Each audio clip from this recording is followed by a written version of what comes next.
Welcome back. Glad to have you here for the final session of the conference. Now, this is the session where we bring together 3 days of ideas, experiences and innovations, confronting the very real challenges that face Australia's housing systems and recognise that it is time to deliver. And while I won't promise a sing-along of the standards we set by Michael Lennon this morning, I do think we're set for an engaging chat. Let me start by thanking our session sponsor, Bethany Housing, and invite CEO Lindsay O'Sullivan to say a few words.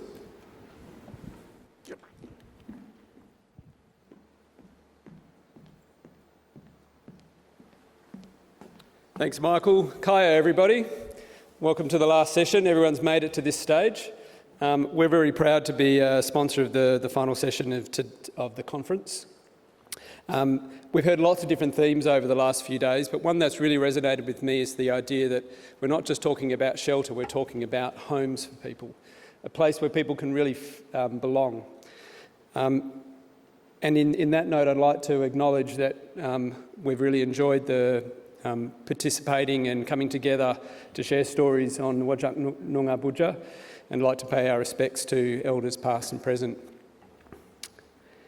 This idea of home really is a big part of Bethany's mission. We've been around for 70 years, providing places where people can age gracefully, where people can form communities and create this sense of belonging.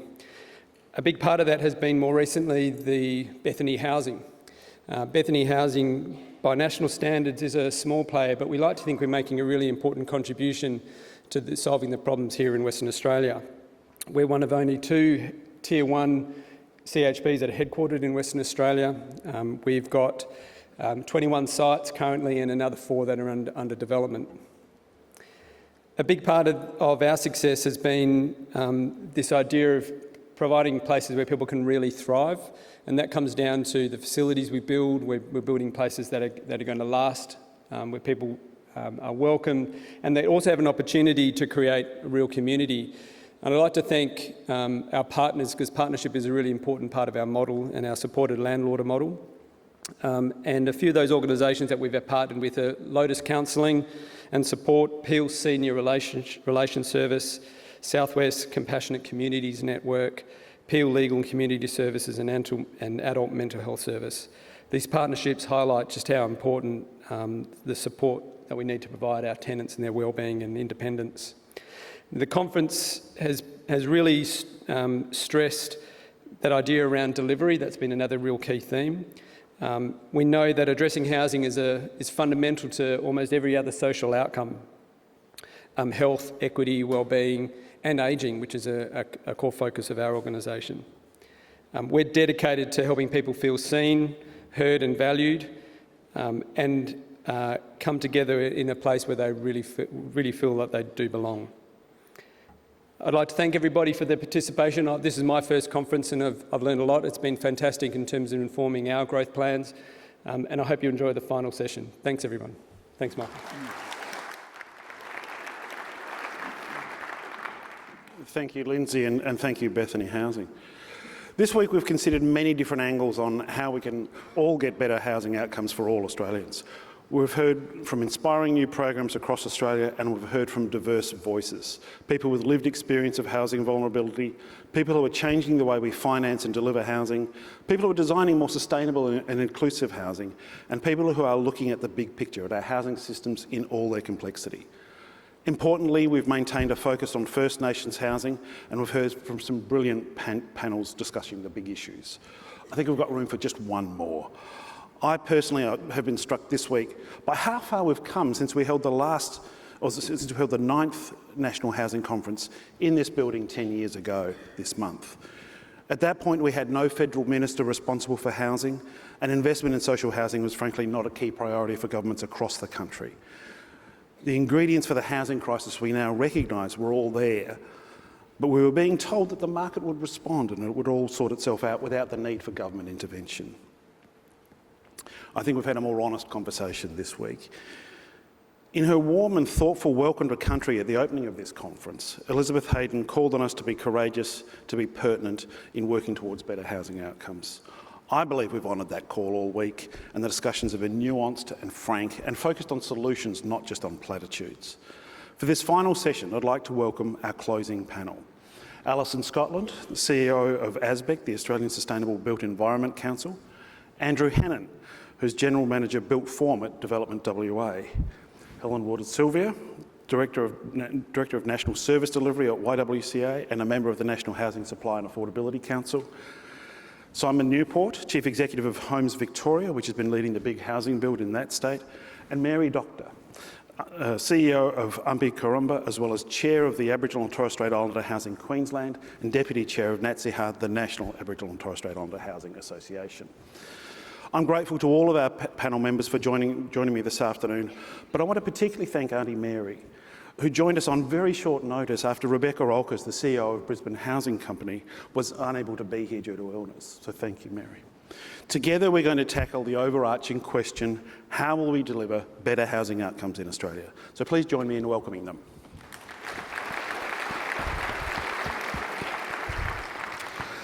Before we turn to the future, though, let's talk about the things that have really caught our attention, have resonated with us this week over the course of the conference. Perhaps, Andrew, as the local, would you like to start?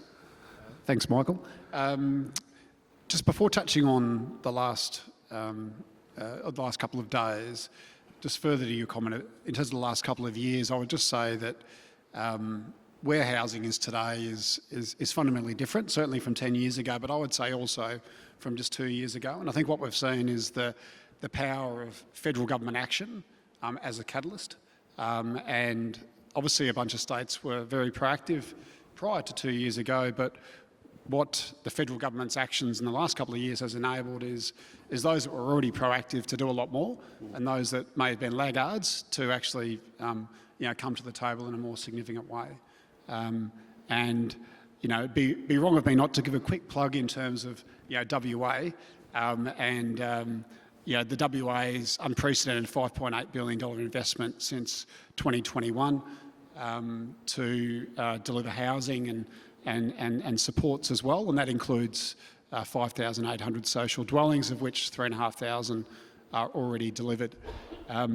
Moving to, and look, there's a whole bunch of measures around that. Just moving to the last couple of days, I'll just touch on two. So one would be from day one, it was around housing First Nations, and I'm sure Mary will have plenty to say on this, but I think just the importance that choice is key was something that Jodie Brown highlighted. I think that's really, really important, and also the importance of co-design and ensuring that there's culturally appropriate policies. The other one I would touch on, and largely because there's parallels with WA, would be the example from the Suburban Rail Loop Authority, Lisa Van Camp. She talked about that incredibly exciting project, which includes 90 kilometres of new rail track around a loop around Melbourne, connecting all the existing rail lines. But she talked about it not as being a rail project, but talking about it being a housing project, because it's going to result in 70,000 new homes.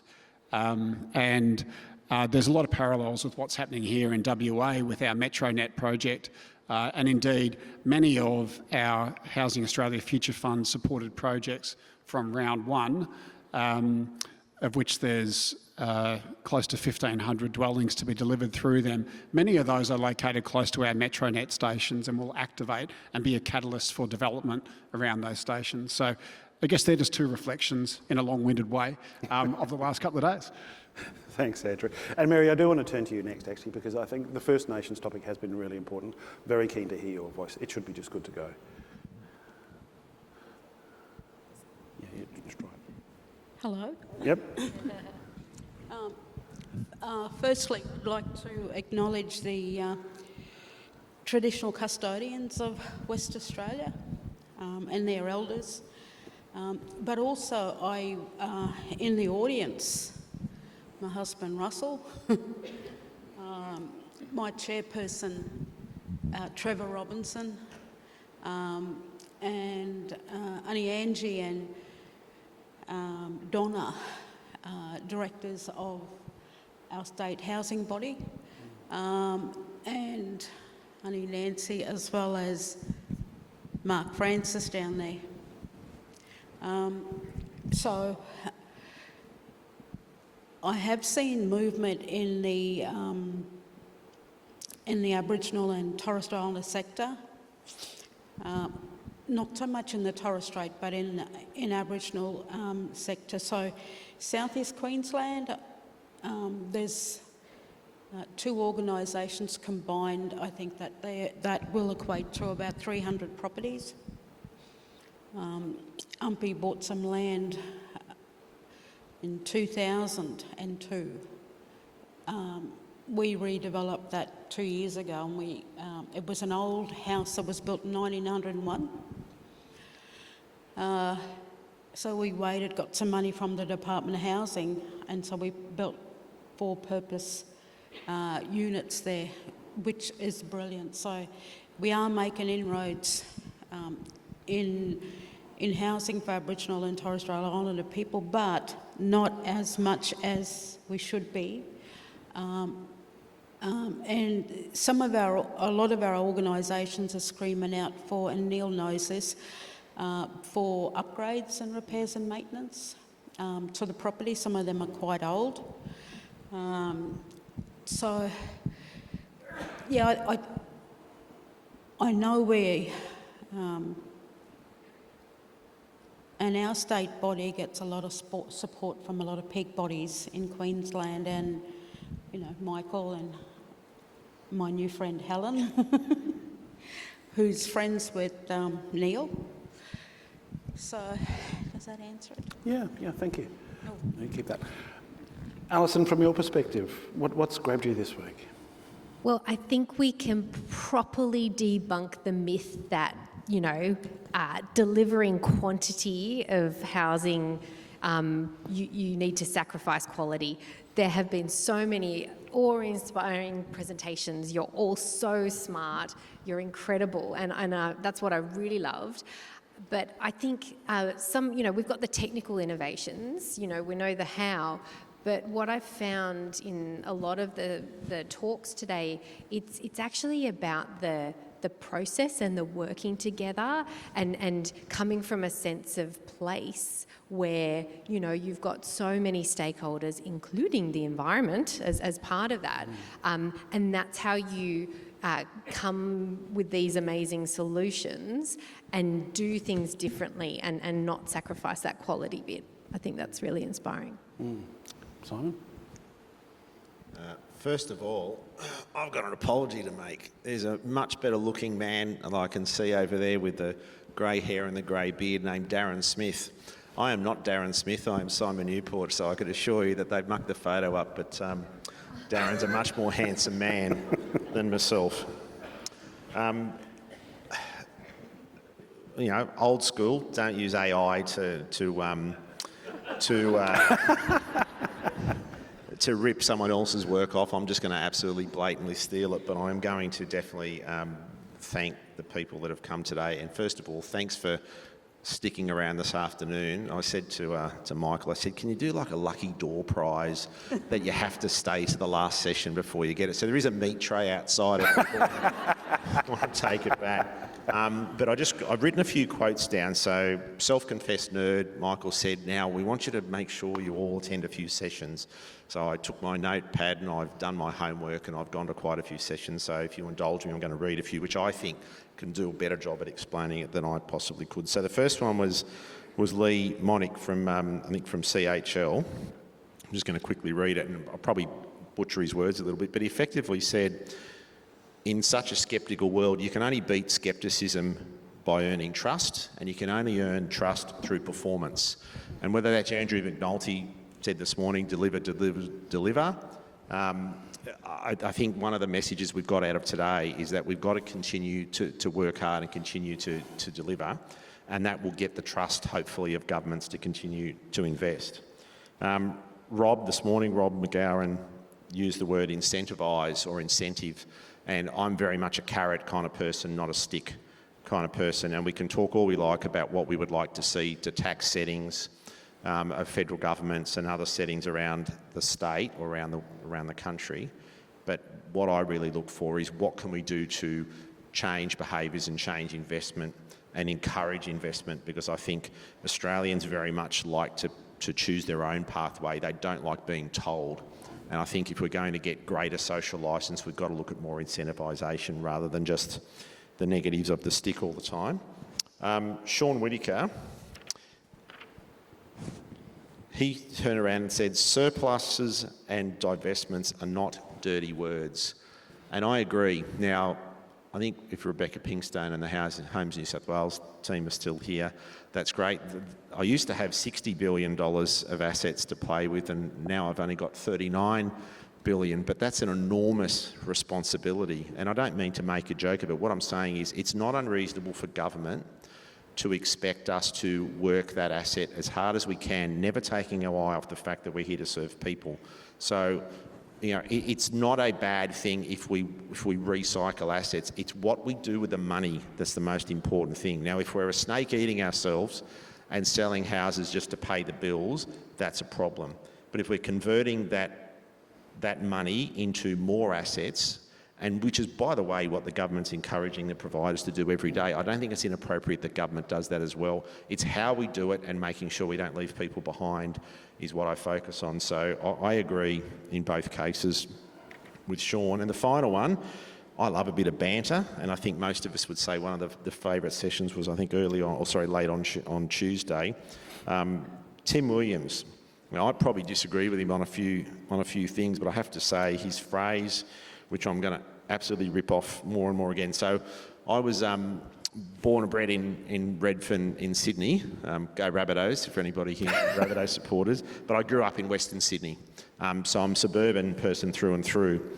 And he used the phrase, less earnest, but we should be less earnest about being urbanist.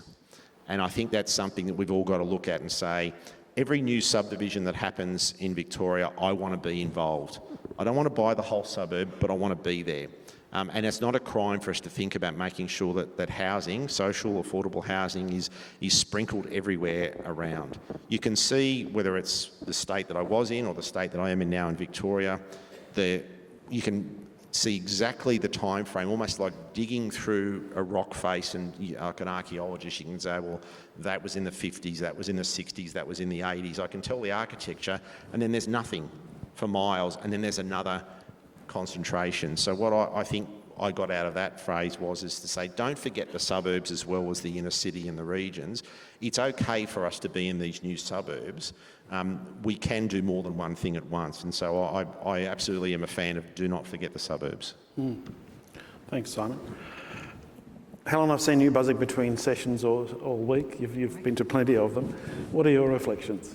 I made a list of all the sessions I went to, but I'm not going to read that out. I think that would be boring at this time in the afternoon. Congratulations, Michael and the AHURI team. It's been an excellent conference with some really robust discussions and quality speakers and good conversation.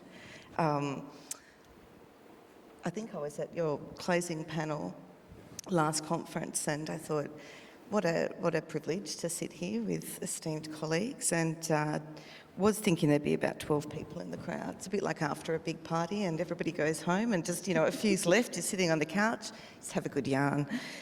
So I was going to talk about, well, this was a poor joke, but I was going to say my highlight of the conference was when Scott announced HAF3 and detail.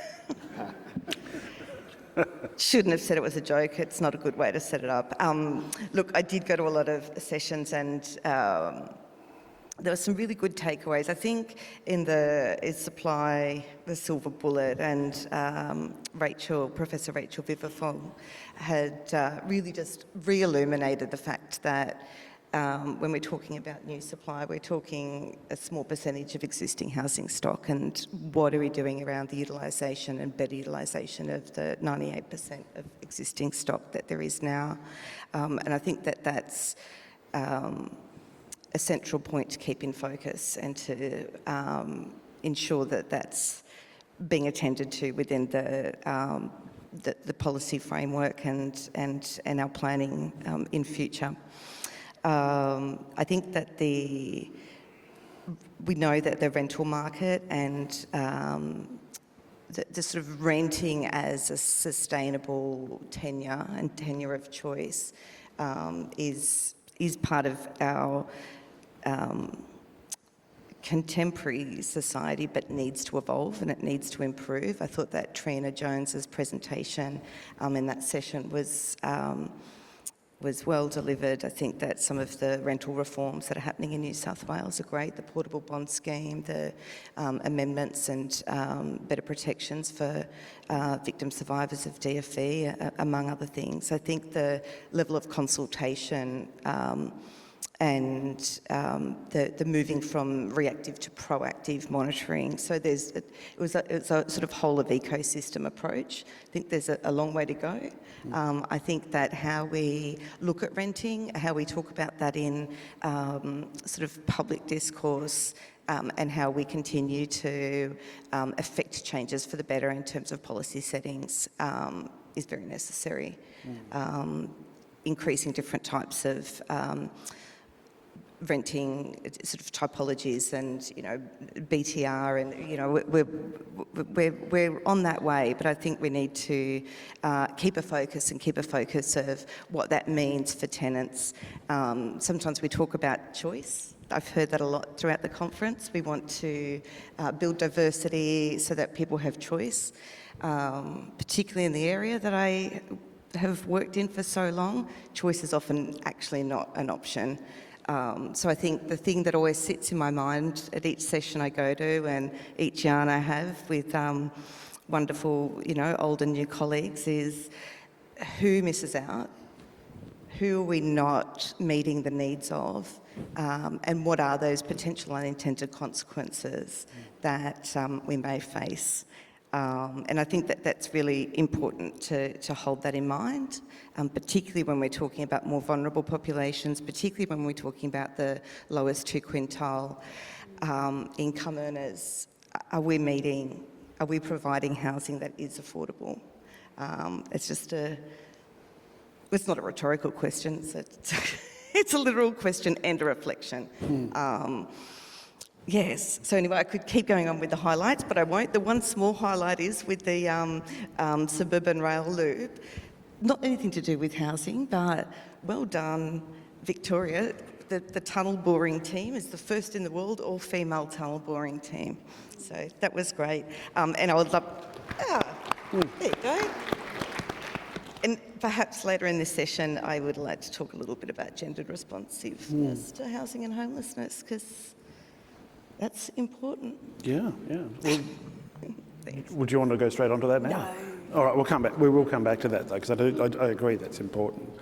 I'll add some more reflections of my own at the close, but let's turn to the future. We heard this morning that, we have the ace in our hand at the moment, that this is a unique point. Scott Langford has said of late that this is the best time to be working in housing. We have captured the attention of the political class, of federal government, of states, of local government, industries lining up alongside, as is, of course, the community sector. So we do have a really special opportunity at this time to make a generational difference. So where to from here? Simon, I'm going to come to you first, because at 5 years into the big housing build, Victoria's in a pretty unique position.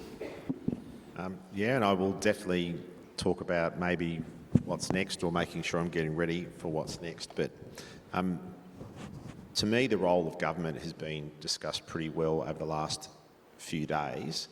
And Scott talked about, I think, risk-rated return. We've heard about innovation, and of course we've always heard about funding. So I think working out what the role of government is now and into the future is going to be an important one. Obviously, from my point of view, I would expect government to continue to stay in this space long-term, both state and federal. I think we need to push harder to make sure that the economists, the central agencies, see housing and continue to see housing as infrastructure. Whilst I'd love to see it being advocated as a human right, the reality is when you're around that cabinet table, and trust me, I'm not around that, I'm sitting at the very, very back when I get called in, generally when I'm in trouble, and I hope not to be questioned too hard. The fact is there are a lot of competing interests, for government to have to fund, and I just want to make sure that housing has done its homework, that it's there, so that trust piece is important. but getting ready for what's next in me and working out what the role of government is. But we've heard about innovation, modern methods of construction. I'm the firm believer that government has to take a punt, because it's hard. I come from the private sector originally, worked for a couple of big builders, and innovation is always far too risky for them. They try a new product and they've tried to replicate it in 1,000 homes and it fails. It could end their business. I can have a punt and try a 3D printed home, or I can try other modern methods of construction. And the worst kind of worst, if it doesn't work out and it's not suitable, well then I'll just sell that house. I'll move the person to somewhere else if it's really not suitable, but I can take a risk. So I think risk taking is important. And on risk, I'll just close by saying that risk rate of return is important. What do I think the role of government should be? I think the role of government should and is risk equals return equals cost, and we've got to get the costs down. So how do we make sure that government can do what it can to de-risk projects so we can keep the costs down, so we can get as many players as possible to participate? And when you look at all the acronyms, the HAF, the SHAP, all of them, they're all trying to do that. They're all trying to reduce the cost so they can get as many different players into the market as possible to deliver more homes, which is what we need. So I think those things, the role of government into the future is important, but you can see what's happening now, and I applaud it. I just want them to continue. I think that stability of investment, that continuing pipeline is absolutely crucial. Yeah, even flow for me, and again drawing back on the private sector days, but we certainly try to do it in Homes Victoria. The thing that hurts the most is peaks and troughs, booms and busts. I would take, I'd take as much money as they can throw at me, by the way, but I would take a more modest, prolonged investment over a long, long period of time than a sugar hit and then go into a coma for 10 years and then have another sugar hit. I'd much rather see, because you can plan, because look, projects, it's not easy, we know that, right?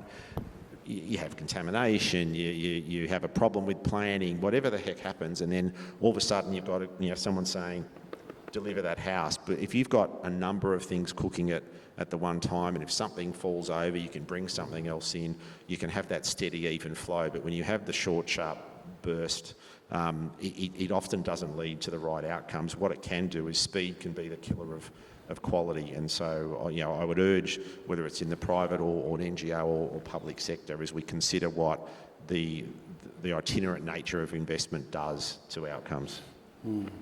Well, on that note on quality, we had the plenary session yesterday talking about quality and performance as the other housing crisis. Alison, I'm going to turn to you at this point, given this is an area of particular interest for you. What do you see ahead of us? Yeah, well, I think sort of following on from what Simon said, Simon says, sorry. I won't be singing. That was already done, so that was amazing, by the way. Hat tip to you. But what you said about, the bravery, and it's the not failing fast, but learning fast, and not don't let perfect be the enemy of good. And that was the session, because sometimes we get so caught up in what is perfect design, what is design excellence. Really, it's about what does good look like, and how can we learn and share. And, collectively, we have those solutions. It's about sharing and, blatant copying. Copying is good. So we were taught copying is bad. That is not the case anymore. Copying is good. And even competition. Competition used to be a thing in the market. And sure, it can be healthy, but competition these days, I think it's giving way to collaboration. And I think the beautiful showcasing stories of success were when the collaboration models were the best. So, and that's even with MMC that we heard, the best MMC outcomes aren't when we just rely on the manufacturer to give us all the stuff.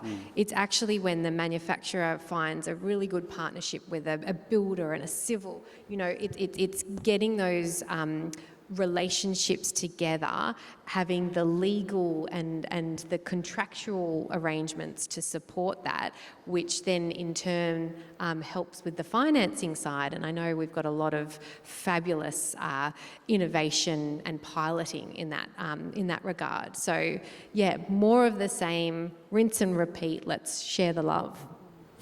Fantastic. Thank you, Alison. Mary, that sense of partnership, the co-design sort of concept that Alison's talking about there is important in your space as well, is important for First Nations housing. Yeah. Where do you see us going? For us, we've always seen that governments, it doesn't matter which level of government, always sees Aboriginal and Torres Strait Islander people and organisations as a risk. And sometimes we believe that, we know that there's a little bit of racism in there and there's a lot of doubt, you know. But I tell you what we've been able to do collectively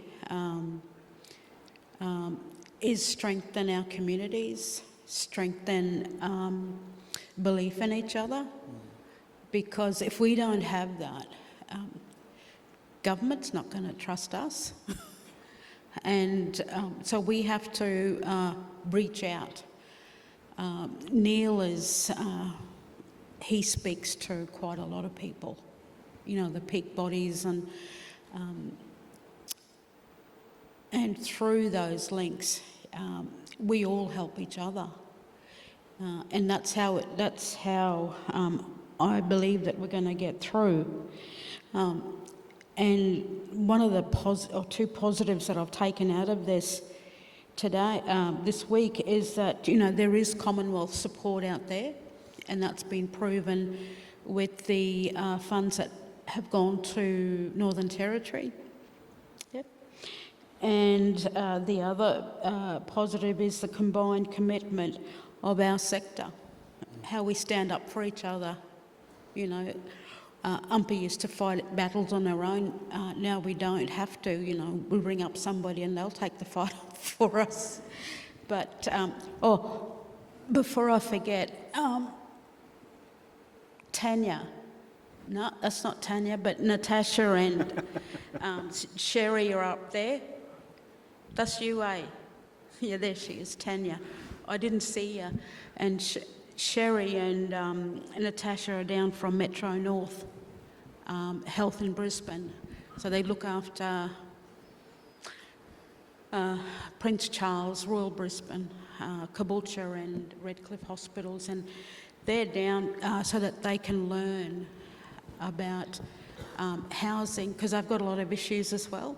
And sometimes I believe that housing may not be just the only provider of funds to build housing. We need to be looking at maybe health and ageing. So anyway. I think you keep that. It's a good point, Mary, and Andrea, I'm going to come to you with this, because, you know, the support of the West Australian government for this conference hasn't been just one agency. It's been across 4 different departments, including the new Department of Housing and Works, which has emerged in recent months from the Department of Communities as part of a machinery of government change. You know, we started the week talking with Ben Rimmer about the machinery government changes at a federal level that have consolidated all housing policy into Treasury at that level of government. In WA, it's in a slightly different phase, with Development WA taking on quite a significant role in development of larger scale sites, and Housing and Works taking on the smaller sites. Do you want to talk us through the trajectory that's bringing you along? Yes, certainly. I guess first of all, I'll just touch further on the federal level. It was pleasing to hear Ben Rimmer speak yesterday or the day before in terms of the creation of the new Director General of Housing role in the Commonwealth Department of Treasury, and look, really pleasing in terms of what that signals and hopefully will result in terms of like some more policy certainty moving forward. Obviously in conjunction with Housing Australia and its mandate, because I think that policy certainty is really key in terms of how the states and the community housing sector can progress in a really effective manner moving forward and to deliver the supply of homes that are needed. In terms of at the WA government level, I guess there's a multi-channel approach, simplistically, in terms of delivering of housing outcomes. For Development WA, it's very much a newer space, only been in it in the last year or so. Department of Housing and Works is the new department, which is separation of part of what was the Department of Communities, or still is the Department of Communities, but separation of that, and adding in some functions from one of the other departments, Department of Finance. And so, their role is around housing and works, and those works includes things like schools and hospitals and projects sort of under $100 million. So, look, I guess it'd be fair to say that there's some crossover in scope between the two agencies. We're well coordinated. Obviously, sensible approach being taken on that front. Treasury has a role, WA Treasury, in terms of coordination, and indeed, Minister's Office, etc. We've got a common minister, and there's really positive signs going forward. I think delivery is key, whether it's being delivered by Housing and Works or by Development WA, earning that trust and delivering. I think we've heard in some of the sessions, deliver.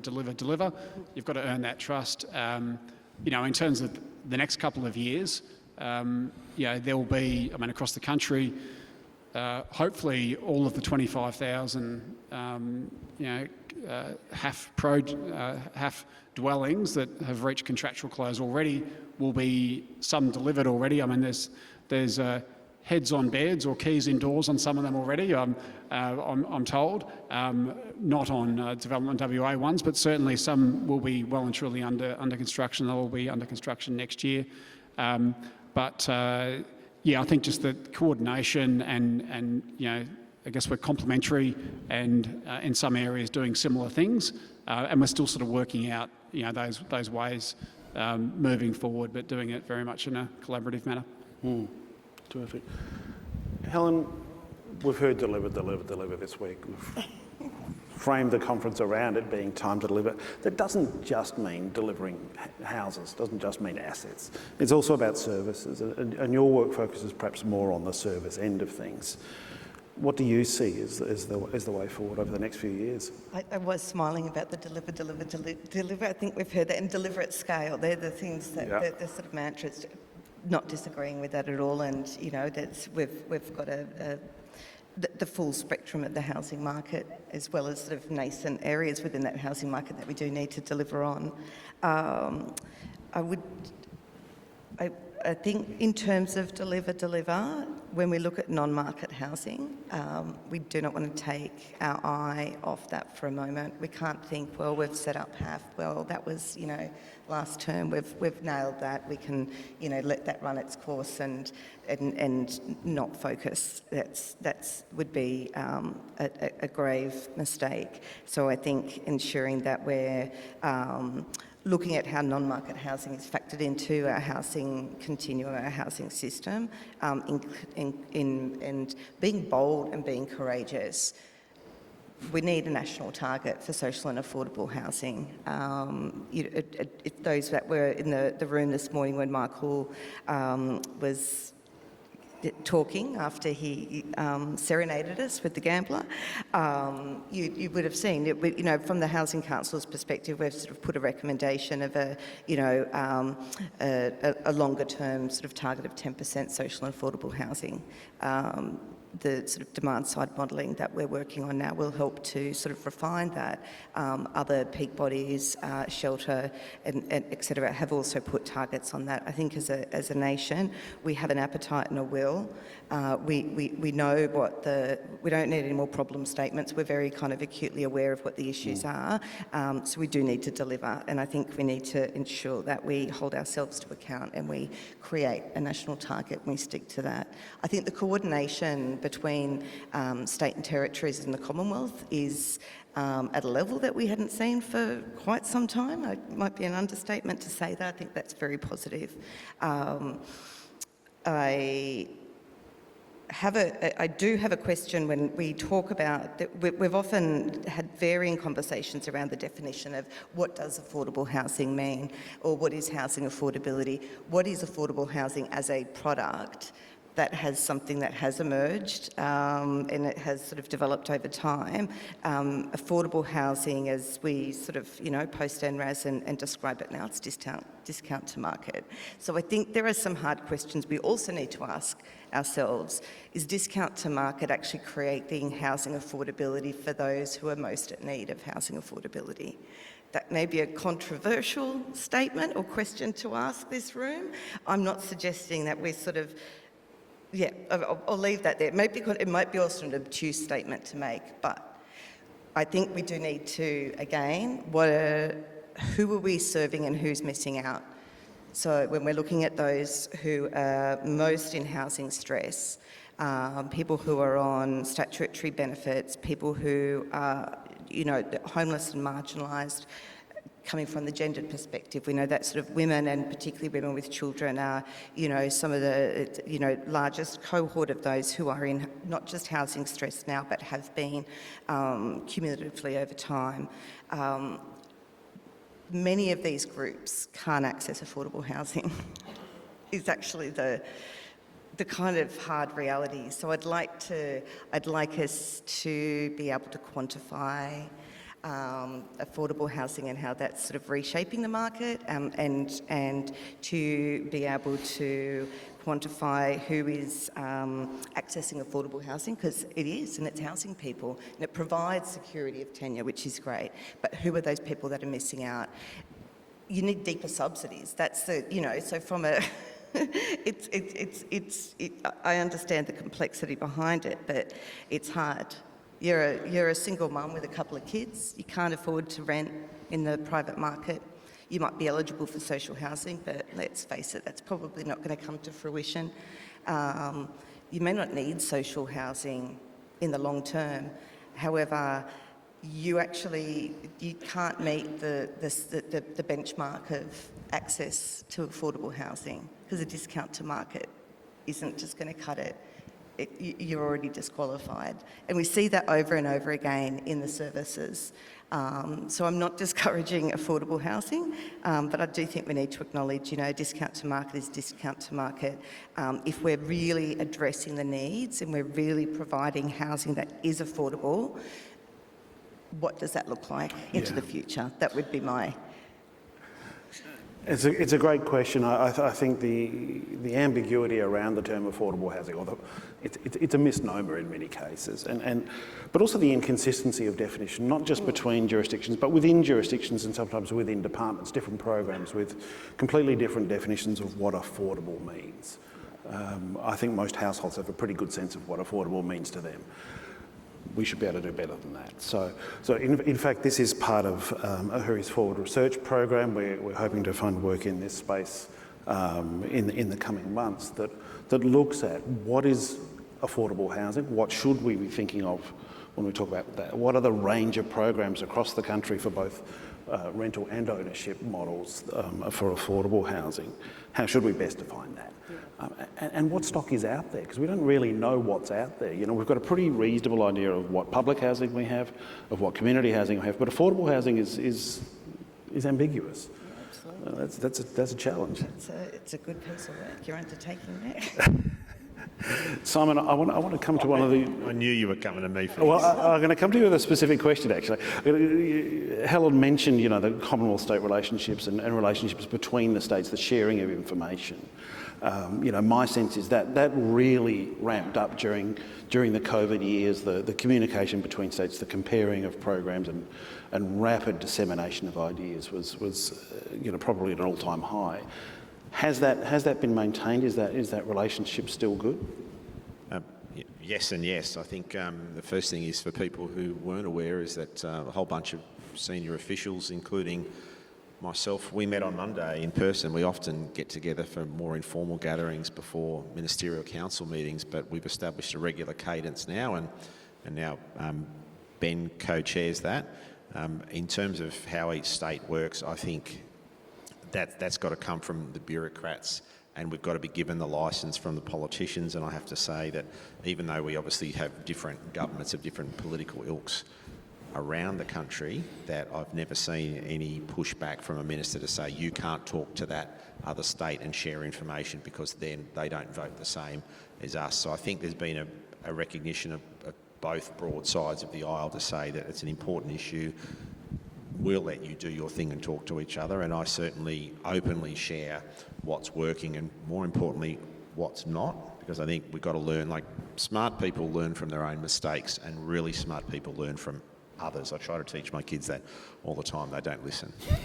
I'm sure I'm alone on that. So I think that the collaboration is improving all the time, and what I really like to hear also is, you know, if I'm about to try an idea on something and somebody has already tried it, I don't need to replicate that. I'll do something else. So MMC is a classic example. I'll do something else perhaps someone hasn't tried. So together, if we put our heads together, we've covered all options.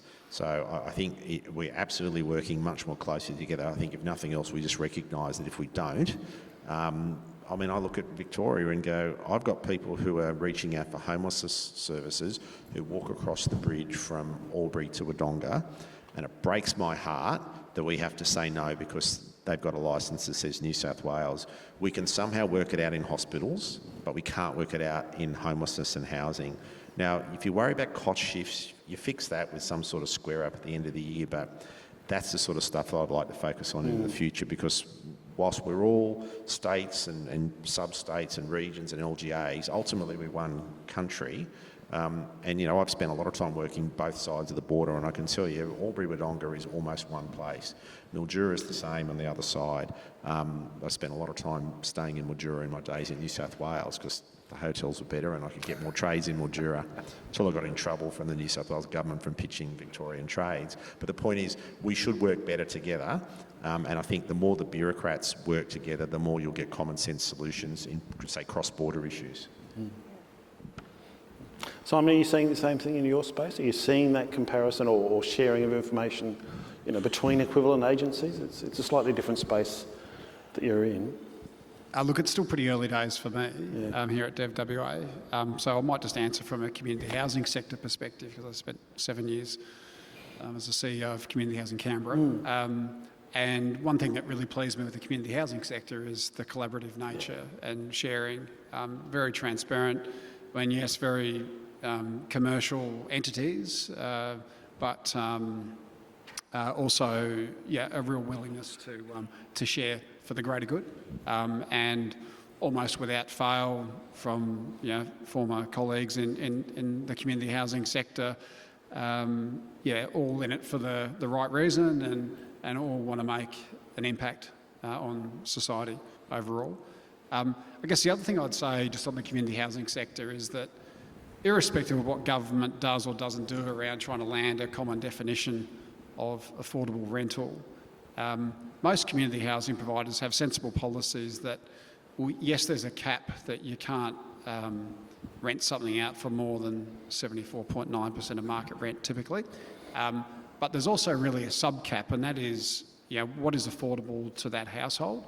And for those on tier 1 and 2, low to moderate income earners, the general rule is not putting someone in housing stress, and that is not charging rent that's more than 30% of gross household income. So irrespective of what government does, most community housing providers will adopt a logic like that. Where it gets complicated is, I think, in the further the evolving nature of the community housing sector and the introduction of institutional capital, which is something we want and certainly I've long advocated for, and it's great to see it all happening. But one of the inbuilt tensions I think exists is that the fight to maximise income versus house those that need it most, and in that affordable space. But that's the bind, isn't it? That's the tension point. Yeah. So I mean, sitting where I sit now, I have a level of comfort because, when there's community housing provider sitting there, they want to do the right thing, irrespective of what a policy says. But one concern in the back of my mind is, do they have that freedom of action to take those decisions, or are there other factors that will drive a different outcome? An affordability piece for the CHP as well, Yeah. in terms of the rent. I just wanted to say that one of the things that we've done with our Queensland Aboriginal and Torres Strait Islander housing is, for Aboriginal and Torres Strait Islander people, is, Mark, I'm going to give you a bit of a shout out, but Mark Francis works with us, and he's a former registrar, nurse registrar, and he's been out helping community housing organisations with registration, other states and territories with registration. Aboriginal Housing Northern Territory is one, and the other thing is he's our go-to person when it comes to setting up peak bodies. You know, like, he's given advice on that as well. So that's not his role, but that's the need in our community. So, you know, we share Mark around, which is really good. And people, we find that our organisations engage better with regulatory services and compliance. And that takes that fear from the government about that risk with, you know, engaging with us then. We've heard a lot about regulation over the last couple of days. Not all of it positive, some of it challenging. Alison, in your space, are we seeing improvements of regulation? I mean, I guess there's been a national rhetoric lately about getting rid of regulation or stopping regulation, getting red tape out the way. There's another side to that. There is, and you know, we lament. So the biggest pain is we've got funding now, and that's fabulous, and we need it to stretch as far as we can. The problem is, if we don't have those minimum standards, there aren't the economies of scale. So, you know, those minimum standards are the protection, they're the safety net. They're not the aspiration, by the way. They're the safety net. And so if everyone is working at least to the minimum standard, you know that there is that element of quality there. And so if you take that away, and I think, you know, removing red tape is always one of those things, and very important. We don't want more and more regulation that becomes completely impossible to work around. But the National Construction Code was a productivity mechanism. It was to ensure that across the country we're doing the same thing. We're a small population, we're very regionally diverse. We solve that with, you know, different climate zones if we're modelling. But, you know, having the same expectation about what you need to deliver means that to do a little bit more, it shouldn't cost more. So I think that's so important, and I'm constantly advocating for that. Hopefully we will see that upheld. We're hoping that building ministers will agree to at least progress with the 2025 version of the National Construction Code. But yeah, the minimum standards exist for a reason. They are a productivity vehicle, so that if we're all doing the same thing, it's not going to be as expensive. So let's hope it continues, and I'll keep fighting for it. Absolutely. Well, look, on that note, you know, we're getting towards the close. I've seen a couple of people needing to leave. I've heard about flights timing being quite tight for some, so we will look to wrap up. You're talking about me. I'm on the 5 o'clock. So. And others. So we will look to wrap up just a little bit early. But before we do, I want to ask each of you for, I guess, what is the one thing you want to be seeing next time we hold the National Housing Conference, 2 years from now, in location to be revealed shortly? Andrew, what are you hoping to see next time round? So I mentioned it before about policy certainty, and I mentioned about attracting institutional capital. So we've got institutional capital at the table now, but it still strikes me that we're still at the very early stages. Things are still largely being driven at a project-by-project level, and so coming up with, and again, really needs to be driven at the Commonwealth level, some certainty beyond HAF3. whatever, have 3 years. Some certainty beyond that, but then also further, I guess some advancement in thinking and some maybe standardisation in terms of risk allocations between community housing providers and institutional capital providers. And so really like leveraging from the learnings from, the many projects that from that 25,000, I said 25,000 dwellings are already reached contractual close with Housing Australia from HAF rounds 1 and 2. To leverage those learnings to, have generally accepted risk positions, risk allocation positions, clarity as to the role that the CHP has in the structure versus the role of institutional capital versus, and touching on what Simon said, the role of the state.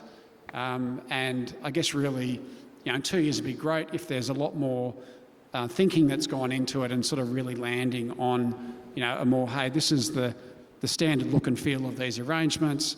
That means more capital will flow in, learnings can be taken, so the pitfalls of maybe some of the early models can be taken on board, refined, and then, for the benefit of everyone, really, including institutional capital, because the more we can get this sorted, the more deal flows they will have, and ultimately the more returns to shareholders they will get. And look, they're entitled to get a fair return to shareholders. I mean, that's what they're all about. No one's trying to deny that. But I think, just further refinement of that, I think, is a really critical thing. So one final thing I'll add, because it hasn't really been mentioned much, is just the importance of regional housing. And so regional housing requires more of a subsidy. And, being relatively new to WA, most of WA is regional by landmass. And, the cost of doing regional housing is really cost prohibitive. So it'd be great if, the Commonwealth can sort of lean into that in conjunction with states to enable future HAF rounds to support regional housing as well.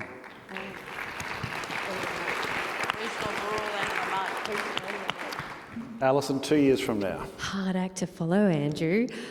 My vision, we have loads of females up on stage with some beautiful pictures showing about their projects, of the collaborative projects, modern methods of construction, smart building, happy communities, green communities, talking about how amazing it is, what the beautiful value of diverse living situations, scenarios, mixes of races, genders, ages, and just talking about how fabulous all our communities are. That's where we're at. 2 years. Make it happen, everyone. What about the tunnel boring team? Do you reckon we can get them to come? Yes, please.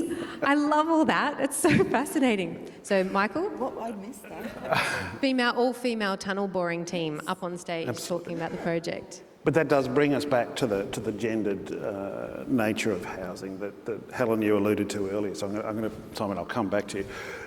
Helen, 2 years from now, beyond the boring team. Yes, love that. But there might be some other construction teams that'll be all sort of female, gender diverse led up here. I love your enthusiasm. It's good. But 2 years from now, I would like that we have a committed national target for social and affordable housing.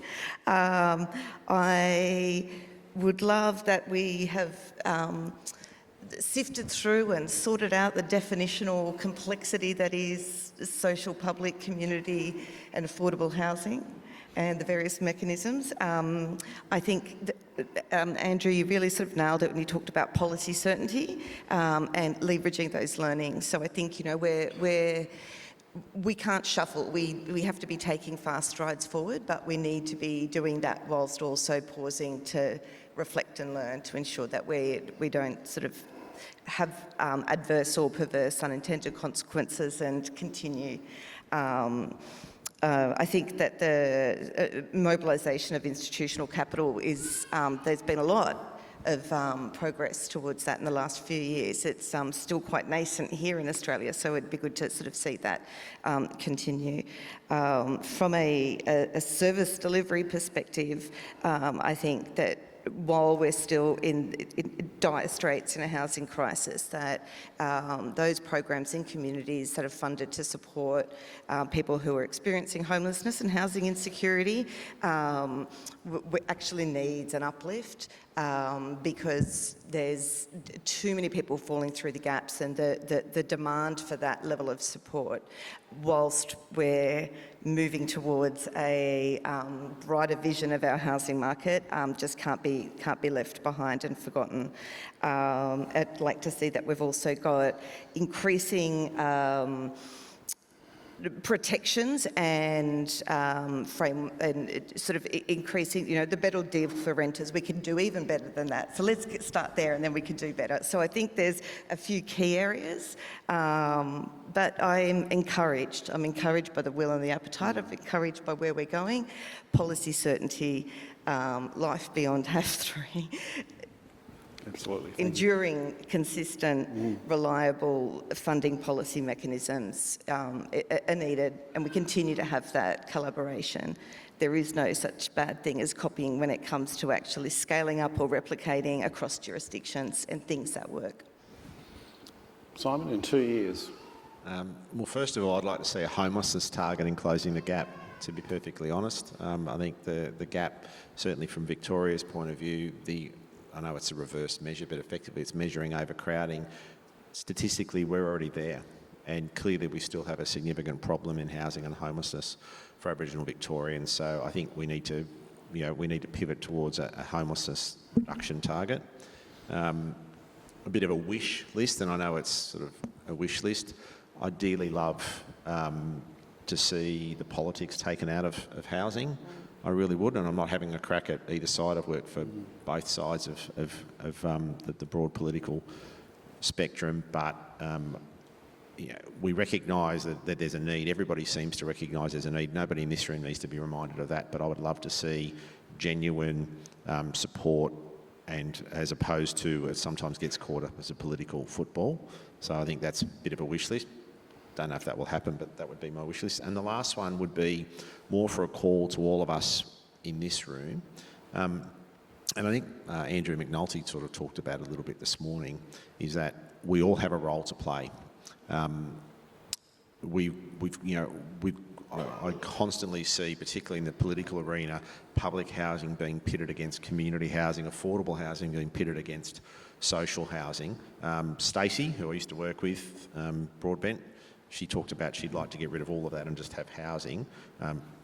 What I'd really like to see is that, all parts of the spectrum, all parts of the continuum, we don't compete, we complement each other, because we all have a role to play. Every home, anywhere, this might be controversial, but any home, anywhere helps.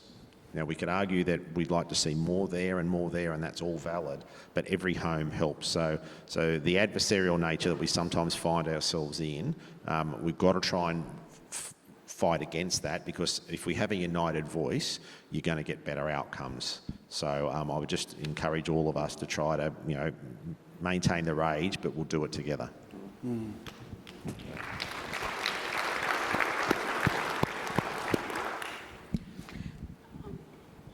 Down at Umpi and in Queensland, we always maintain the rage because, we're just up against it. And even with this new state government, it's making it hard. And I was, it's sad to say, but I said once earlier this year that it's like Queensland and Northern Territory are competing to do their worst against their people, especially Aboriginal and Torres Strait Islander people.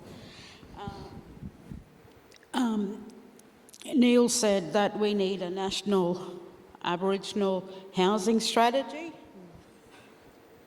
direct funding available to Aboriginal community housing providers. One of the things we also looked at was stock transfer from government to our community housing organisations to enable us to build capacity. And less talk and more action, Neil said. But I would like to see a genuine effort put to what I know Queensland's got 53,200 homes that they want to build. I really want to see that happen. And on a national level, I just want to see people get in and have a go. And especially our community as well, because we always seem to miss out. We talk about the built-up areas, but we've got rural and remote areas in Queensland. Like, we've got Birdsville.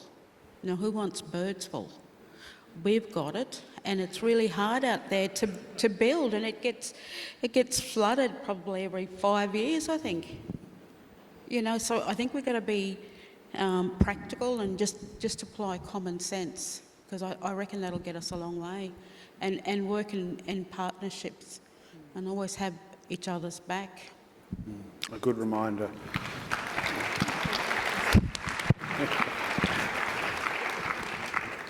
Thank you, Mary, and thank you to all the panel members for a really interesting discussion over the last hour or so. Look, we've had a really solid program over the 3 days, over 30 sessions, 150 speakers, tons of great insights, more than we could possibly summarise amongst the half dozen of us in this space, but lots of lessons for us all to take back to our work over the time ahead. We've also had a really solid social program, including the welcome reception, the IBA dinner last night that some of us are still recovering from, the 2 excellent breakfasts brought to us by CHL and by Development WA, and we'll shortly have a closing reception.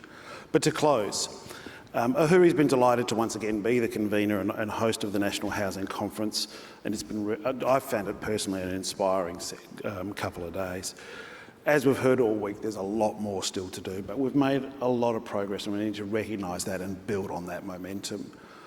For our part, AHURI will continue to publish independent research into housing policy and practice, striving for better housing outcomes for all Australians. We'll continue to give frank and fearless advice to governments across the country and across the globe. And our hard-working network of partner universities will continue the task of building the evidence base to inform best policy thinking within the country. I encourage those of you who aren't already subscribers to sign up to receive our research news and newsletters by visiting the AHURI website and hitting that subscribe button. But I want to finish by extending a final few thanks as well. I want to thank our major sponsors, our gold sponsors, Civica, Mission Australia, Business Events Perth and the Perth Convention and Exhibition Centre, and the Government of Western Australia for its support. There are many, many more wonderful sponsors. More than 60 organisations have contributed to putting this conference together, so I thank them all. A personal thanks from me, though, particularly to the AHURI team who've worked so hard on this conference. Sharon Tawney, who most of you have met, Jen Garbutt, Susanna Murray, Tegan Harris and Meg Lewis have been tireless in their work, and this conference would not have happened without them. Thank you very much.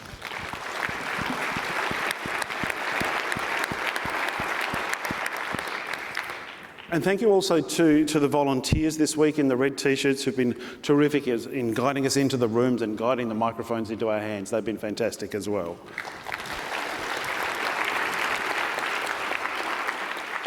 Thank you to the Program Advisory Committee, a terrific lineup of experts who helped shape the program, and in particular thank you to the First Nations Working Group who provided specific advice as the conference came together. And lastly, I want to thank all of you, particularly those who've stayed for this final session. Well done. It's been quite a marathon. Look, the conference wouldn't happen without all of you here. It's really important to have this national audience coming together every 2 years. The response to the call for abstracts this time was extraordinary. Well over 200 high-quality submissions for the conference, many more than we could fit in. So I'm confident that we'll have plenty more to talk about 2 years from now. We did have a late flurry of speakers who, for various medical reasons, couldn't make it across from the East Coast. So a particular thanks for those who came in as speakers at the last minute on very short notice in some cases. Thank you. There'll certainly be much more to say at the next National Housing Conference. Can I urge you to fill out our post-conference survey? Tell us exactly, how you found the conference, whether you liked it, what you liked about it, and what you didn't like. We do take that feedback very seriously and look to improve each time. The silent disco in the think tank this year was a response to feedback at the last conference. So, many of you will have noticed from the holding slides that the Australian Homelessness Conference in 2026 will be held in Darwin. We're very much looking forward to that. It'd be great to get back to Darwin after we last held an event there in 2019, way back before COVID. But many of you have been asking me where the next National Housing Conference will be. I've been giving lots of false hints. Some true ones. But I've also been hearing some really compelling cases made by many of you for where we should hold the next event. But the winner, as they say, is Sydney.